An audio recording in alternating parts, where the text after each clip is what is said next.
এখানে দেখো সূচকের নিয়মাবলী চ্যাপ্টারে 2 নম্বর চ্যাপ্টারের 2 দাগের 3 অঙ্কটা কি আছে। এখানে আমরা থার্ড ব্র্যাকেট দিলাম, এই অঙ্কটা আছে 2 to the power -1, first bracket দিয়ে আবার -1, সেকেন্ড ব্র্যাকেট দিয়ে -1, থার্ড ব্র্যাকেট দিয়ে আবার -1। তাহলে এখানে আমরা সেকেন্ড ব্র্যাকেট দিয়ে বলেছি পাওয়ারের সাথে পাওয়ারটা গুণ করা যাবে এখানে, তাই 2 টু দি পাওয়ার কি দাঁড়াবে -1 ++1, সেকেন্ড ব্র্যাকেট দিলাম -1 থাকছে, থার্ড ব্র্যাকেটের বাইরে একটা -1, তাহলে কি দাঁড়ালো 2 টু দি পাওয়ার, এখানে থার্ড ব্র্যাকেট থাকছে,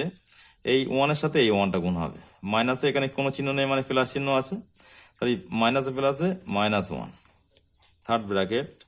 বাইরে -1, তাহলে অ্যাকচুয়াল কি দাঁড়ালো 2 টু দি পাওয়ার, এখানে মাইনাস আবার প্লাস হয়ে যাচ্ছে 1, মানে অ্যাকচুয়াল দাঁড়াচ্ছে 2। তাহলে সরলটার ক্যালকুলেশন হলো 2।